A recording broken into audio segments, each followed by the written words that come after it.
Olá, que alegria estar aqui para falar de algo que de fato muda a vida das famílias para melhor, a leitura. Eu sou Adriana Krause e este é o 4º episódio da nova fase do programa Bem-Estar da Milon. Hoje eu vou contar quais são os passos para começar a ler com bebês e crianças. Tudo baseado em estudos que eu, como autora e pesquisadora de literatura, venho fazendo há mais de 8 anos. Na verdade, há muito mais tempo, porque a minha primeira formação universitária foi em letras, então, desde lá, eu já me interesso pelo tema, mas a preocupação e os estudos aumentaram depois da maternidade, claro. O primeiro e mais importante passo: dê o exemplo. Dificilmente seu filho vai ler ou pedir que você leia para ele se você não for leitor ou leitora. Inspirar pelo exemplo é a melhor prática. Segundo, todo livro deve ser lido primeiro pelos pais, especialmente na primeira infância. Nada pior do que ser surpreendido pelo conteúdo, não gostar da abordagem. Lendo antes, você fica sabendo do que se trata. Humor, suspense, se a obra tem alguma revelação ou brincadeira, como nos livros interativos.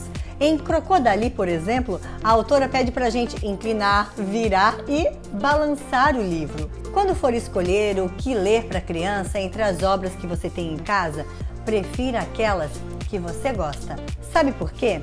A sua empolgação vai ser outra e o seu filho vai perceber o seu entusiasmo. Sabia que crianças cujos pais leem para elas na infância se expressam e se comunicam muito melhor quando adultas? Então, capriche nas interpretações. Comece devagar, mas lembre-se, criar um hábito exige constância. Leia um pouco todo dia ou defina uma quantidade de vezes por semana de acordo com a sua rotina. Melhor 5 minutos por dia do que 1 hora só no fim de semana. Inclua na rotina do sono o hábito de ler com as crianças. Mas atenção, a ideia não é fazê-las dormir enquanto você lê. Esse é um momento de afeto entre vocês para a criança curtir a sua presença como o melhor presente. Então, vá uns minutinhos antes para o quarto à meia luz e inspire-se. Aliás, procure ler além da hora de dormir. O primeiro contato com a literatura, ainda no colo dos pais, é decisivo para que essa criança se torne um adulto leitor. Na pandemia, eu lia poemas durante o café da manhã. Ai, gente, por que eu parei esse hábito? Eu sei a resposta. A rotina de escola é intensa logo cedo agora. Mas aos sábados a gente lê, quando acorda, e vira e mexe na hora do lanche da tarde também. Elas pedem. Sabe por quê? Estrategicamente tem livro por todo lado aqui em casa. Até na cozinha nós criamos um espaço. Nada de deixar os livros escondidos ou em locais inacessíveis para a criança. Quando o ouvinte da sua história for um bebê, leia nos momentos em que ele não estiver cansado nem com fome. Pode ser uma poesia, um livro com textura como Uma Aranha Muito Ocupada, ou com abas como Mágica, Nina e Ludovico. Comece com 2, 3 minutos e vá aumentando. Transforme esse momento numa tradição de família. Ler com as crianças pode ser um novo hábito, um hobby, assim como assistir a um filme. E pode ficar ainda melhor. Que tal adicionar uma fornada de cookies?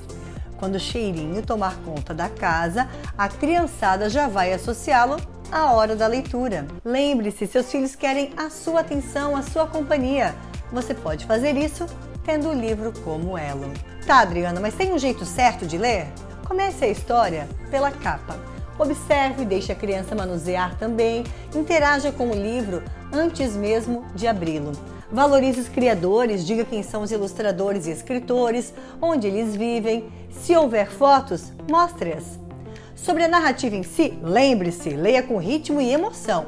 Nada de ler correndo para terminar logo, muito devagar ou com voz inexpressiva. Deguste o livro, faça pausas, aumente e diminua o tom da voz. Deixe a criança questionar, teorizar. Por fim, escolha um local adequado. Ler exige presença física e mental. Prefiro um ambiente confortável e sem distrações. Adriana, mas meus filhos não ficam parados na hora da leitura. O que eu faço? Você assiste ao próximo episódio do programa Bem-Estar da Milon. Vamos falar sobre as queixas mais comuns ao ler com as crianças e, claro, como lidar com elas. Estamos aqui para te ajudar. Até lá!